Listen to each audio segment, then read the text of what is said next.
전 대통령의 사저 도착 관련 소식은 잠시 후 다시 전해드리겠습니다. 박근혜 전 대통령의 파면을 직접 선고한 이정미 헌법재판소장 권한대행이 내일 퇴임합니다. 그런데 탄핵 무효를 주장하는 측의 위협이 계속되고 있어 경찰은 퇴임 후에도 이정미 재판관의 경호를 유지하기로 했습니다. 민경우 기자입니다. 주문, 피청구인 대통령 박근혜를 파면한다. 박근혜 전 대통령의 파면이 결정되자 친박단체 집회에선 거친 말이 쏟아졌습니다. 이거 아니다. 헌법재판소 재판관 발면,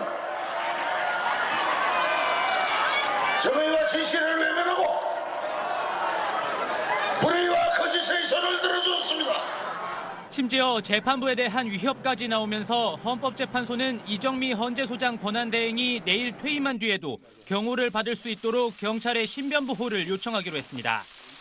경찰 역시 이 대행 외에 다른 재판관들 모두에 대해서도 최고 수준으로 경호할 방침입니다. 이에 따라 선고 직전과 마찬가지로 무장경찰 2~3명이 재판관을 24시간 근접 경호하고 자택 주변에 대한 순찰도 강화합니다. 헌법재판소 청사에 대해서도 종전 수준의 경비가 이루어집니다. 삼엄한 경호와 경비 속에 내일 오전 11시 퇴임하는 이 대행은 통합과 화합을 강조할 걸로 보입니다. 이 선고가 더 이상의 국론 분열과 혼란을 종식시키고 화합과 치유의 길로 나아가는 밑거름이 되기를 바랍니다. 이 대행이 퇴임한 뒤엔 남은 재판관 중 가장 선임인 김희수 재판관이 헌재소장 권한대행을 맡을 걸로 보입니다. SBS 민경호입니다. 박근혜 전 대통령의 파면이 선고되는 과정에서 눈길을 끄는 두 장면이 있습니다. 바로 결정문을 읽은 이정미 헌재소장 권한대행이 잠시 말을 멈추거나 심판정 시계를 쳐다보는 부분입니다. 박상진 기자가 그 의미를 짚어봤습니다. 헌법재판소 대심판정에서 이정미 소장 권한대행이 결정문 낭독을 시작합니다. 지금부터 2016 헌나 1 대통령 탄핵 사건에 대한 선고를 시작하겠습니다. 이 소장 대행의 시선은 처음부터 결정문에 고정돼 있었고 간간히 정면을 쳐다볼 뿐이었습니다. 하지만 낭독을 시작한 지 18분쯤 이 소장 대행은 잠시 말을 멈추고 시선을 위쪽으로 옮깁니다. 국가공무원법의 비밀 엄수 의무를 위배한 것입니다. 지금까지 살펴본 피청구인의 법 위반 행위가 피청구인을 파면할 만큼 중대한 것인지. 파면 여부를 밝히는 단락에 첫 문장을 읽는 대목이었습니다. 선고의 핵심 부분을 밝히면서 시계를 보며 숨을 골랐다는 분석입니다. 이후 3분쯤 지난 11시 21분, 이 소장 대행은 박근혜 전 대통령을 파면한다는 주문을 낭독했습니다. 이 소장 대행은 또 결정문의 마지막 문장을 읽으면서 다시 한번 시선을 위쪽으로 옮겼습니다. 이것으로 선고를 모두 마칩니다. 이번에도 심판정 벽에 걸린 시계를 본 것으로 보입니다. 일각에서는 탄핵 결정의 효력이 발생하는 선고 시점을 확인하기 위해 시계를 봤다는 해석을 내놓습니다. 헌재는 이 소장 대행의 행동에 큰 의미를 부여할 필요는 없다는 입장입니다. 결국 이번 탄핵 심판이 재판관의 시선 처리마저 관심사가 되는 역사적 결정이었다는 방증입니다. SBS 박상진입니다. 대통령 탄핵 심판의 결정적 순간들을 당시 재판 영상을 통해 되짚어보고 있습니다. 이번 국정농단 사건에서는 대통령의 지시에만 맹목적으로 충성하는 고위공직자의 민낯이 그대로 드러나기도 했습니다. 심판정에서 목격된 영혼 없는 고위공직자의 무책임한 진술들을 윤나라 기자가 모았습니다. 박근혜 전 대통령을 보좌했던 두 수석 비서는 대통령의 이상한 지시에서 비선의 개입 가능성을 느꼈다고 증언했습니다. 대통령의 개인적인 어떤 그 관계라든지 또 자문이라든지 그런 것이 있을 거라고 생각을 했습니다. 비선 시설이 있는가라고 정호성 비서한테 물어봤던 겁니다. 하지만 거기까지였을 뿐 이에 대해 어떠한 확인도 조치도 하지 않았습니다. 그러는 사이 비선이 관여한 대통령의 지시는 묻지도 따지지도 않고 정부 부처로 하달됐습니다. 대통령을 비롯한 모든 공무원의 행위에는 법령의 근거를 가지고 있어야 할 텐데 그러한 것은 살피지 않았다는 것이죠. 네, 그런 법령 근거에 대한 구체적인 그 확인 없이 이 대통령 지시사항을 문체부에 전달했습니다. 담당 재단이 정해져 있던 대통령 프랑스 순방의 한식 소개 사업을 최순실의 미르 재단이 가로채도 청와대의 뜻이라는 말 한마디에 담당 부처 장관은 입을 닫았습니다. 김상률 수석한테 전화가 왔습니다. 직접. 그 왜 애들 시켜갖고 그런 거 물어보고 그러시느냐고. 뭐 청와대에서 또 수석이 그렇게 얘기하는 바람에 그냥 알았다고 그렇게 하고 말았습니다. 문체부가 운영하던 스포츠 클럽을 최순실의 K스포츠재단에 맡기는 것을 검토해보라는 지시에 담당 공무원은 부정의 소지가 있다며 반발했지만 고위공직자는 묵살했습니다. 구정 문제라든지 불공정 시비가 있을 수 있다. 이제 지적을 했단 말입니다. 그럼에도 불구하고 이제 차관인 증인께서 지시대로 시행하라 이렇게 하신 거에는 그 청와대 지시 사항이기 때문에 이제 그렇게 지시했다 이런 말씀을 하신 거죠? 네, 그렇습니다. 영혼 없는 고위공직자에게 대통령의 지시는 절대적이었고 비서관으로서는 대통령의 지시사항을 복종의 의무에 따라서 그런 무분별과 무책임 속에 비선 실세는 국정을 마음대로 주물렀습니다. SBS 윤나라입니다. 박 전 대통령의 탄핵 사유에는 포함되진 않았지만 탄핵심판 법정에선 문학의 블랙리스트의 진상을 엿볼 수 있는 증언들이 나왔습니다. 특히 유진용, 김종덕 두 전직 장관의 진술이 중요했습니다. 이들은 많은 문학의 인사들이 불이익을 당했고 이걸 막아보려던 공무원들이 자리에서 쫓겨났다고 털어놨습니다. 이한석 기자가 보도합니다. 정권과 다른 생각, 정부의 비판적인 의견을 탄압하라는 요구가 이어졌다고 담당 부처 장관은 털어놨습니다. 김기춘 실장으로부터 정부 비판 세력에 대한 응징 또는 불이익 그것을 요구하는 그런 요구가 끊임없이 왔습니다.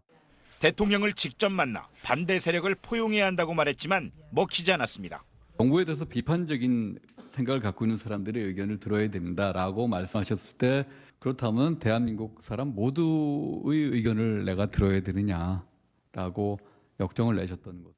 블랙리스트에 오른 인물이나 단체에 대한 지원을 배제하지 않았다는 이유로 공무원이 공직에서 쫓겨나기도 했습니다. 김기춘 실장이 영화 변호인 나왔을 때 문화부에서 만든 그 펀드가 거기에 일부 투자가 된 게 있었습니다. 근데 거기에 대해서 이제 질책을 했는데 결국 거기에 대해서 책임을 묻고 강제퇴직 당할 수밖에 없는. 대통령 측은 오히려 블랙리스트가 필요하지 않느냐고 되물었습니다. 국민들이 이게 정말 있어야 되는 거 아닌가? 이런 생각을 할 수 있기 때문에. 블랙리스트는 장관이 바뀌고도 문체부의 주요 업무로 남았을 뿐 아니라 더욱 강도 높게 추진됐습니다. 또 이미 제가 오기 전서부터 시행되고 있었던 그 문화예술 분야의 배제 명단과 관련된 그런 어떤 정책. 박 전 대통령은 블랙리스트 작성을 주도한 혐의로 구속된 김기춘 전 실장의 공범으로 적시된 만큼 관련 수사를 받을 전망입니다. SBS 이한석입니다. 탄핵 심판 과정에서 주심을 맡았던 강일원 재판관의 송곳 질문이 화제입니다.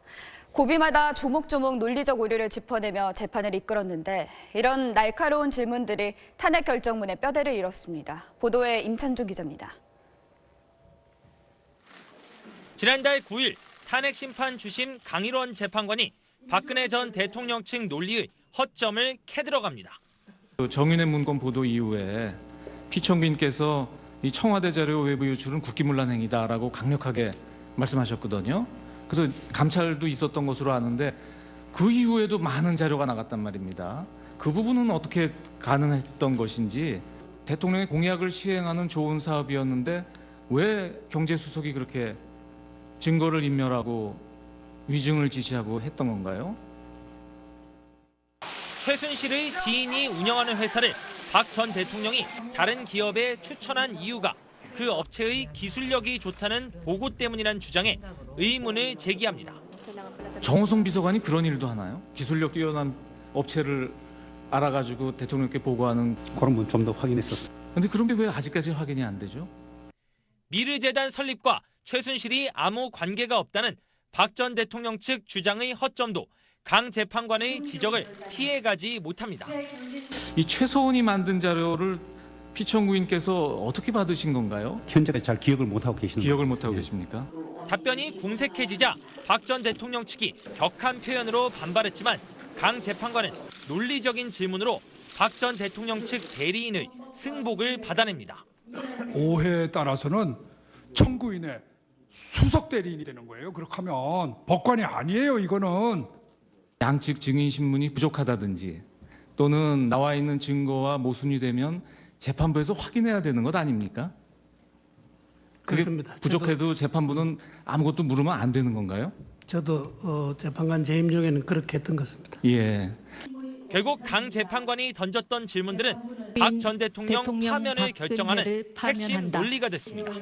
SBS 임찬종입니다. 탄핵 심판에서 대통령 대리인단은 고영태 씨의 기획 음모론을 반전 카드로 삼았습니다. 이번 국정농단 사태는 고영태 측이 짜놓은 음모로 탄핵 사유가 될 수 없다는 겁니다.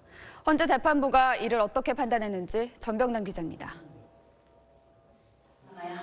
박근혜 전 대통령 측은 탄핵 심판 내내 이번 국정농단 사건이 고영태 씨의 기획 음모로 시작됐다고 주장해왔습니다. 최서원이 이 사건 전체에 연관돼 있는데 고영태도 이 사건 전반에 연관이 돼 있습니다. 사안을 왜곡해서 이야기한 사람이 고영태와 그 일당들입니다. 최순실 씨의 국정농단 의혹이 고 씨와 그 일당들의 음모와 모함으로 불거진 만큼 진실성을 의심할 수밖에 없고 따라서 박 전 대통령의 탄핵 사유가 될 수 없다는 취지였습니다. 이를 증명하겠다며 고 씨와 고 씨 측근들의 이른바 고영태 녹음 파일 2천여 건을 심판정에서 공개 검증해야 한다고 주장하기도 했습니다. 헌법재판소는 이런 박 전 대통령 측의 주장을 전혀 받아들이지 않았습니다. 결정문을 통해 최 씨와 고 씨 사이의 일은 탄핵 사건 판단과 아무런 상관이 없다고 일축했습니다. 탄핵 결정의 본질은 박 전 대통령이 최순실을 위해 권한을 남용해 헌법과 법률을 위반한 것이지 국정농단 사건이 어떻게 외부로 불거졌는지는 중요하지 않고 따져볼 이유도 없다는 겁니다. 헌재는 박 전 대통령이 최 씨와 함께 미르와 K스포츠재단을 설립하고 이익을 주려고 지원한 사실이 증거에 의해 분명히 인정된다고 다시 한번 못 박았습니다. 결국 변론 내내 고영태 녹취 파일만 물고 늘어졌던 박 전 대통령 측 변호인단은 사건의 본질과 아무 관련이 없는 헛다리만 짚었던 셈입니다. SBS 전병남입니다.